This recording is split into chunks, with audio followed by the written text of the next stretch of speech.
सगळ्यांना माझ्या थिसिसची black book बघायची होती की मी ब्लॅक बुकमध्ये नक्की काय गोष्टी टाकल्या आहेत आणि कशी ती ब्लॅक बुक बनवायची, हा सगळ्यांनाच प्रश्न असतो.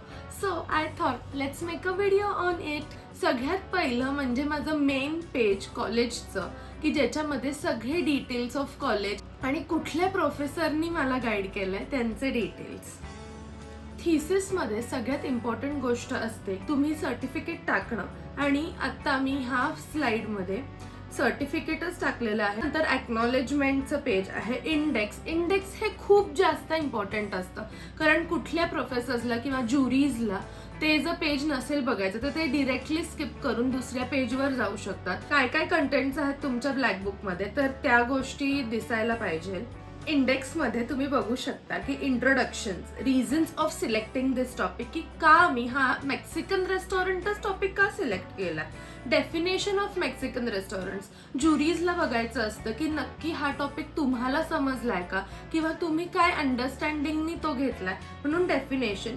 हिस्ट्री ऑफ मेक्सिकन रेस्टॉरंट, की तुम्ही कुठल्या काय काय गोष्टी स्टडी करून किंवा हिस्ट्री स्टडी करून तुम्ही ह्या पॉइंटवर डिराईव्ह झाला आहात, की तुम्ही ही ब्लॅक बुक बनवलेली आहे आणि थिसिससाठी हे घेतलेलं आहे topic.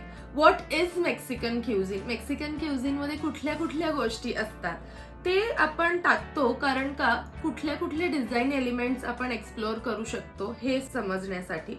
Importance of this topic, त्याच्यानंतर मेथडॉलॉजीमध्ये एम्स अँड ऑब्जेक्टिव्स मी टाकलेले आहेत.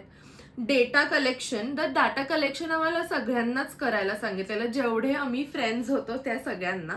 तर त्यामध्ये मी साधारण 3 मेक्सिकन रेस्टॉरंट स्टडी केलेले, तिकडे जाऊन फूड टेस्टिंग केलं होतं. आम्हाला कॉलेजमधनं एक फॉर्म दिला होता आणि तो फॉर्म आम्हाला फिलअप करायचा होता. त्या रेस्टॉरंटमध्ये केस स्टडी केलेला, तर त्याची अँथ्रोपोमेट्री आणि बऱ्याच काही डिटेल गोष्टी त्यामध्ये होत्या. Kitchen evolution and introduction, restaurant kitchen functions and organisation, design basics, space requirement, anthropometry, basic solution, storage, planning, material, services, equipments, एवढ्या सगळ्या गोष्टी डाटा कलेक्शनमध्ये आम्हाला करायच्या होत्या. त्याच्यानंतर फुल सर्व्हिस रेस्टॉरंट म्हणून हा एक प्रकार आहे, तर त्याचे पण material, finishes, furniture, space allocation तुम्ही कसं केलं आहे, सर्क्युलेशन बरोबर केलं आहे का, रेस्टॉरंटचे टिप्स, टॉयलेट फॅसिलिटी, टॉयलेट्स आपण रेस्टॉरंटमध्ये किती देतो हे पण इम्पॉर्टंट आहे, की रेस्टॉरंटमध्ये नॉर्मल रेस्टॉरंट आणि रेस्टॉरंट अँड बार ह्यासाठी टॉयलेटची रिक्वायरमेंट वेगळी वेगळी असते, तर त्याच्यासाठी म्हणून हा पॉईंट स्पेसिफाय केलेला आहे. Of course lighting design and acoustic, this is a very important topic Wien you design a restaurant. Bar and lounge area पण माझ्या थिसिसमध्ये होता, त्यामुळे मला हे वरचे जे पॉइंटर्स आहेत, जसं की lighting and acoustics, material and finishes, space allocation and circulation, 10 reasons of if restaurant fails, तर त्याचं पण आम्हाला केस स्टडी करायला सांगितलं होतं, की जर 10 reasons why this restaurant will fail, तर काय काय भन्नाट गोष्टी केल्या आहेत त्या समजतील हळूहळू. बार अँड लाऊंज एरिया पण माझ्या थिसिसमध्ये होता, तर त्यामध्ये पण बेवरेजेस फॅसिलिटी तुम्ही दिली आहे का, सर्व्हिसेस तुम्ही दिलेत का, लाइटिंग डिझाईन अँड अकॉस्टिक्स तुम्ही दिले आहेत का, ह्या सगळ्या एकूण एक पॉइंट्सचा त्यांनी आम्हाला विचार करायला सांगितलं. तर इंटरनेट बुक केस स्टडी आणि लाईव्ह केस स्टडी असे 2 पार्ट्स त्यांनी त्याच्यातही केलेले, की लाईव्ह केस स्टडीमध्ये तुम्हाला लाईव्ह अनुभव घेताना कसं वाटलं, आणि बुक केस स्टडी म्हणजे नॉर्मल आपली इंटरनेटवरून काय काय गोष्टी आपण हे करतो तसं. Comparative analysis of case study, this is again very important, की प्रत्येक रेस्टॉरंटमध्ये तुम्हाला काय काय गोष्टी फील झाल्या, मटेरियल फिनिशेसच्या बाबतीत, लाइटिंगच्या बाबतीत, डिझाईनच्या बाबतीत, त्याच्या सर्व्हिसच्या बाबतीत, सर्क्युलेशन एरियाच्या बाबतीत. त्याच्यानंतर डिझाईन प्रपोजल देणं आणि बिबिलोग्राफी, ह्या गोष्टी मी ह्या ब्लॅक बुकमध्ये टाकल्या होत्या. आपण आता एक एक गोष्टींचं अजून डेप्थमध्ये जाऊया. जसं की इंट्रोडक्शनमध्ये reasons of selecting this topic होतं आणि थोडंफार त्याचं ब्रीफिंग होतं topic related. Definition of restaurant आपण गुगलवरूनच काढतो, पण मग मी अजून त्याच्यात थोडे माझे पॉइंट्स टाकलेले होते. थीम्ड रेस्टॉरंट घेतलेलं, नॉर्मल रेस्टॉरंट नव्हतं, त्याच्यामध्ये मेक्सिकन थीम्ड रेस्टॉरंट होतं, तर त्याचे डिझाईन पर्स्पेक्टिव्ह काय, त्याच्या स्पेशल गोष्टी काय आहेत मेक्सिकन रेस्टॉरंटच्या ह्या, आणि हिस्ट्री ऑफ रेस्टॉरंट्स की कसं ते झालं, काय झालं, व्हॉट इज मेक्सिकन क्युझिन त्याबद्दल मी डिटेलमध्ये लिहिलं. तर तुमचा जो टॉपिक असेल त्या टॉपिक बद्दल तुम्हाला ह्या छोट्या छोट्या गोष्टी लिहायच्या आहेत. युरोपियन कॉन्ट्रीब्युशन, त्याच्यानंतर काय खातात ते लोक, काय काय प्लेटमध्ये गोष्टी असतात त्यांच्या, किंवा काय काय डिशेस असतात, ह्या सगळ्याबद्दल मला त्यामध्ये लिहायचं होतं. आणि इंट्रोडक्शन इम्पॉर्टन्स पण त्याचा लिहायचा होता की वाय मेक्सिकन रेस्टॉरंट आणि what is the importance of Mexican cuisine. ते झाल्यानंतर importance of restaurant interior design. तर इंटेरियर डिझायनिंगच्या अँगलनी ह्या रेस्टॉरंटचा इम्पॉर्टन्स काय आहे. मी जेव्हा केस स्टडीजला गेलेले तेव्हा मी बघितलेलं सगळ्यात जास्त नॅचरल इफेक्ट्स त्यांनी खूप वापरले होते.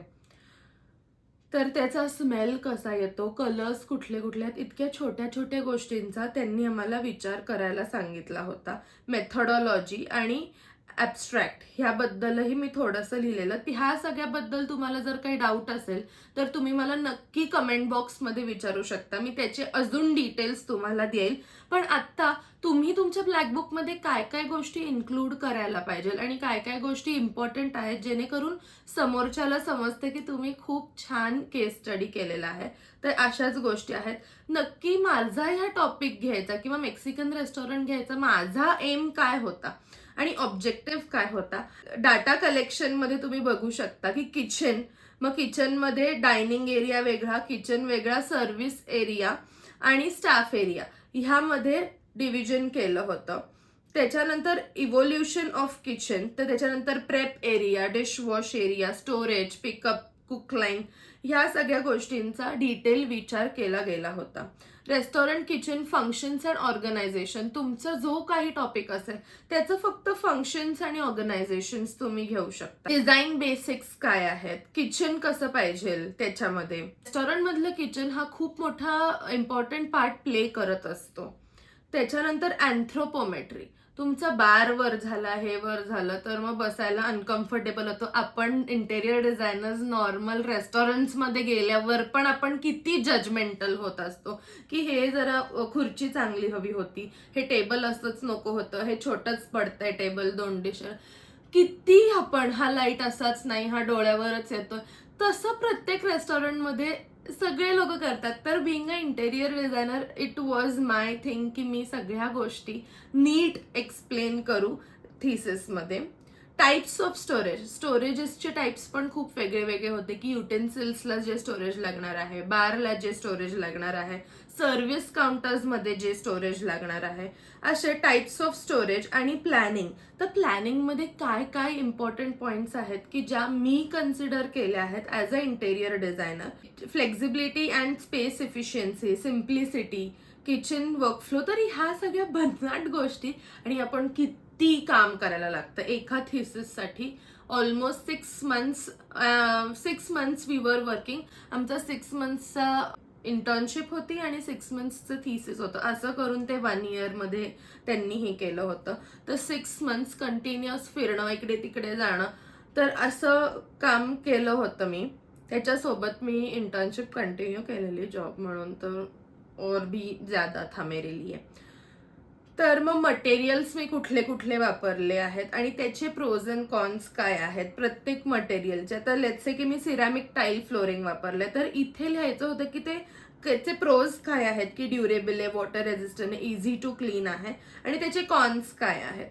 पण जेव्हा मी मेक्सिकन रेस्टॉरंट डिझाईन केलं आणि आता मी जेव्हा त्याला बघते तेव्हा मला समजतं की काही गोष्टी तर एक्झिक्यूट करायला खूप अवघड आहेत.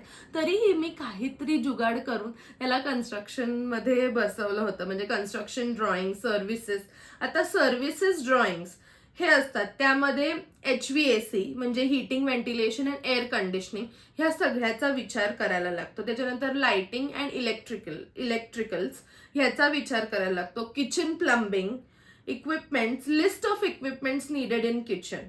कुठल्या कुठल्या गोष्टी एका मेक्सिकन रेस्टॉरंटच्या किचनमध्ये असायला पाहिजेत, ह्या सगळ्याचे डिटेल्स मी दिलेले आहेत.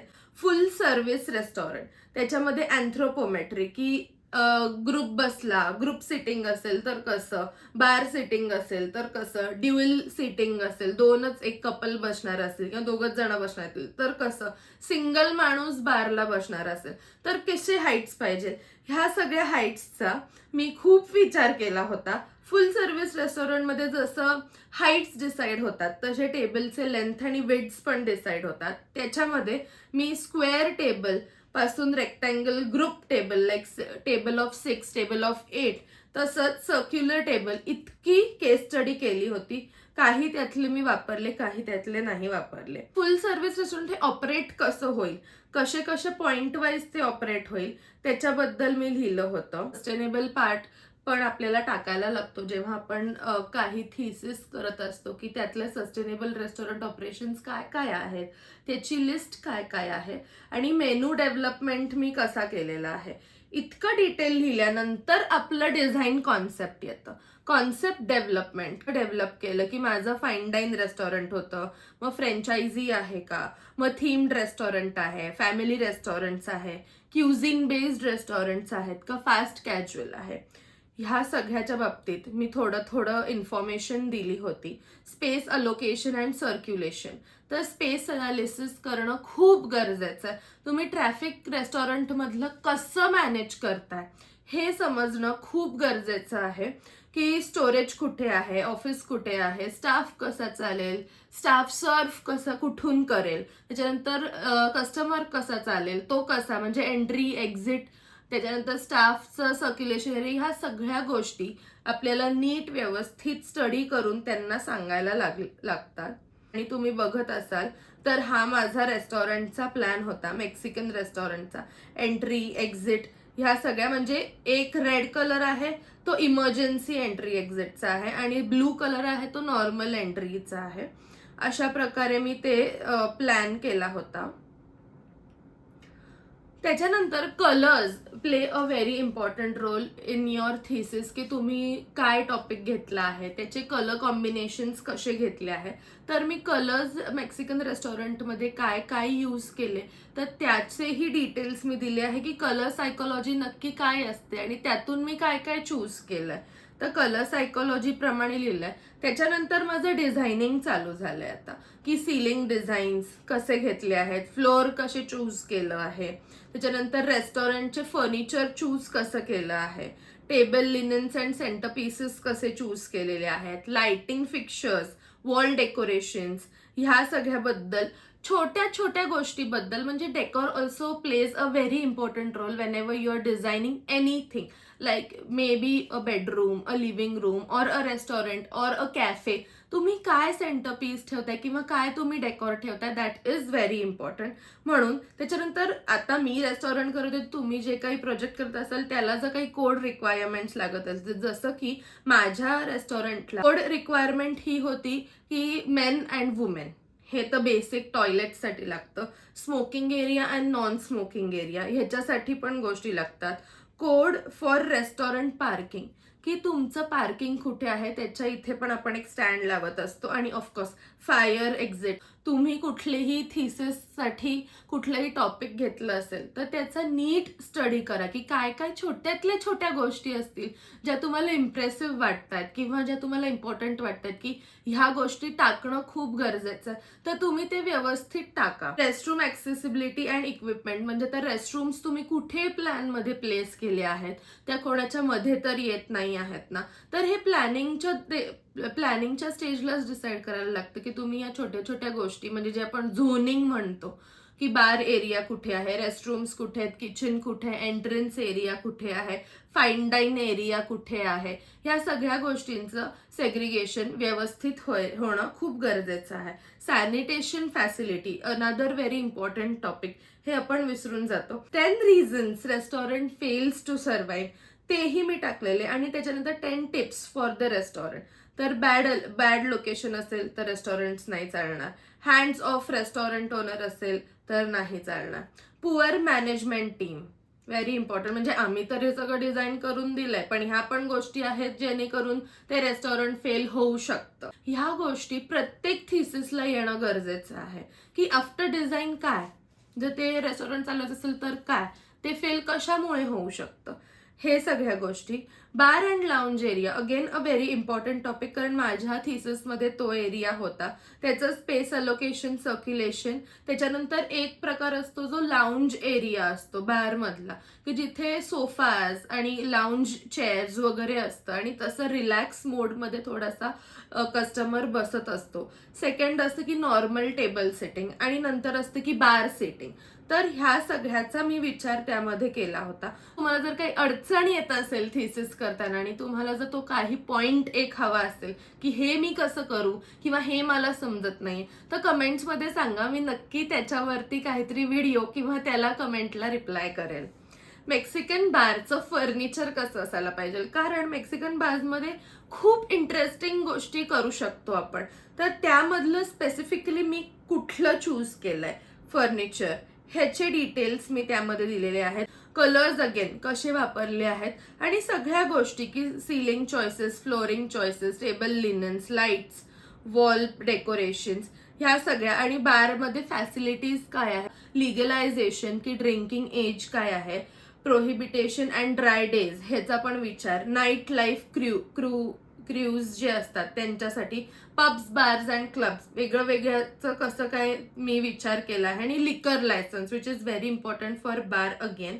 केस स्टडीज तुम्ही बघू शकता की आम्हाला तो एक फॉर्म दिला होता, तर त्या फॉर्म प्रमाणे आम्हाला करायचं होतं. जर तुम्हाला केस स्टडीजचा फॉर्म दिला असेल किंवा एक काही क्वेश्चनियर दिलं असेल तर इट्स गुड. नसेल दिलं तर तुम्ही हे क्वेश्चनियर फॉलो करू शकता. त्यात फक्त तुमच्या टॉपिकच्या रिलेटेड तुम्ही क्वेश्चन्स कसे घ्याल किंवा तो एक क्वेश्चन कसा ट्रान्सफॉर्म कराल तुमच्या थिसिसच्या टॉपिकमध्ये, ह्याचा तुम्ही विचार करा आणि मग तुम्ही ते क्वेश्चन्स लिहा. तुम्हाला जर काही गोष्टी एकदम डिटेलमध्ये किंवा काही प्रश्न तुम्हाला ह्या थिसिसवरती विचारायचा असेल तर तुम्ही विचारू शकता. आय होप की कोणीही ब्लॅक बुक्स टाकल्या नाहीयेत किंवा ब्लॅक बुक्स कशा बनवतात ह्याचा काही डिटेल्स दिलेले नाहीयेत. तर तुम्हाला जर हे हेल्पफुल वाटलं असेल तर मला कमेंट बॉक्समध्ये नक्की सांगा. कंपॅरेटिव्ह अनालिसिसमध्ये तिन्ही ज्या केस स्टडीज केल्या होत्या त्याचं सगळ्याचं अनालिसिस करायचं होतं. तर अनालिसिसमध्ये काय काय होतं, की टाईप कुठला आहे, की रेस्टॉरंट बार आहे किंवा फॅमिली रेस्टॉरंट आहे का काय आहे, तर ह्याचा विचार करायचा होता. लोकेशन काय आहे, कारण रेस्टॉरंट चालण्यासाठी लोकेशन इज व्हेरी इम्पॉर्टंट. तसं आहे का, एरिया, लोगो कसा डिझाईन केला आहे, डिझायनर कोण आहे, layout, door type, ceiling, indoor area, outdoor area, lightning, flooring, AC, material, security, presentee, observations, building, floor, total height, हे सगळ्या गोष्टी आम्हाला त्या कंपॅरेटिव्ह अनालिसिसमध्ये टाकायच्या होत्या. बऱ्याचदा असं होतं की professors 1, 2, 3 third year of interior designing पर्यंत एकदम सोबत असतात आपल्या. पण आता ह्या केस स्टडी किंवा ह्या थिसिससाठी I have to go to my professors office, then do all this things. म्हणजे every day sit there, do the work, त्यांना विचारा, ते करा. It was too much of thing. आणि मी हे शक्यतो जॉबच्या आधी, जॉबच्या नंतर, म्हणजे आता 10ला जॉब असायचा, 10च्या आधी 10 किंवा ह्याच्या नंतर असं मी करायचे. आणि मग मी डे मॅनेज करून अशी मी ही थिसिस केलेली आहे. आणि ऐन वेळेस सगळे फ्रेंड्सचे ग्रुप बसा आणि ऐन वेळेस जे काही असेल ते पटापटा भरा आणि द्या. असं लास्ट मिनिट काम केलेलं आहे. तुम्ही लास्ट मिनिट काम करणारे पर्सन आहात का तुम्ही आधीपासून थोडं करत? मला वेळच नव्हता थोडं करायला. माझं ऑफिस, अमकं ढमकं, ह्या सगळ्या गोष्टी इतक्या होत्या की मला हे करायला आधीपासून नाही वेळ मिळाला. सुट्ट्या असल्या किंवा ऑफिसला नसेल जायचं तर अशा गोष्टी करायला मला मिळायच्या. स्वॉट अनालिसिस, तर स्वॉट अनालिसिस हा खूप इम्पॉर्टंट आहे. की जर डिझाईन प्रपोजल, आता ह्याच्यानंतर माझं ऍक्च्युअल डिझाईन चालू होत होतं की बिल्डिंग प्लॅन, ग्राउंड फ्लोअर आणि मेझेनाईन फ्लोअर असं पूर्ण होतं. साईटही आम्हाला चूज करायची होती आमच्या डिझाईन किंवा आमच्या थीम, रेस्टॉरंट किंवा थिसिसच्या टॉपिक प्रमाणे आणि त्याप्रमाणे आम्हाला डिझाईन करायचं होतं. कॉन्सेप्ट शीट एकदम बनवायचा प्रयत्न केलेला मी की सगळ्या गोष्टी यायलाच पाहिजे त्याच्यामध्ये. कलर पॅलेट काय आहे, वाय मेक्सिकन रेस्टॉरंट, इथे पण मी टाकलं होतं. आणि मला आय डोंट नो वाय मला पहिल्यापासून रेस्टॉरंट डिझायनिंग करायचंच होतं. माझं असं होतं की जर स्पेशलायझेशन करेल तर मी रेस्टॉरंट डिझाईनमध्येच स्पेशलायझेशन करेन, कारण मला क्रिएटिव्हिटी एक्सप्लोअर करायला खूप आवडतं आणि ते ह्या रेस्टॉरंट्स डिझाईन किंवा कॅफेज बार्समध्ये व्हायचं. तर आय थॉट की वाय नॉट. त्याच्यानंतर डिझाईन एलिमेंट्स अँड फीचर्स मी टाकले होते की त्यामध्ये मेक्सिकन क्युझिन किंवा मेक्सिकन रेस्टॉरंटमध्ये काय काय गोष्टी असतात, सेक्शन्स दिले होते, लॉन्जिट्युडनल आणि क्रॉस बोथ. आणि लास्टली माझे रेंडर्स. तेव्हा बघा मी रेंडर्स कसे करायचे. आणि आत्ताचे रेंडर्स तुम्ही माझ्या चॅनलवर बघू शकता. इंस्टाग्रामवरती माझा चॅनल आहे फेलिस द डिझाईन स्टुडिओ. तिकडे तुम्ही माझे सगळे रेंडर्स 3Ds आणि काम बघू शकता. आणि बिबिलोग्राफी की कुठून कुठून तुम्ही ही इन्फॉर्मेशन कलेक्ट केली आहे एवढी सगळी, ही लोकांपर्यंत समजायला. तर अशा प्रकारचा हा एवढा मोठा थिसिस होता. तुम्हाला अजून काय मदत लागतीये ह्या थिसिसच्या किंवा इंटर्नशिपच्या जर्नीमध्ये, तर मला नक्की कमेंट बॉक्समध्ये सांगा. जर व्हिडिओ आवडला असेल तर माझ्या चॅनलला सबस्क्राईब करायला विसरू नका. अजून काय काय तुम्हाला या चॅनलवरती बघायचं आहे मला कमेंट बॉक्समध्ये नक्की सांगा आणि आपण तशा टॉपिक्सवरती व्हिडिओज छान छान बनवत जाऊ. Till then bye, take care.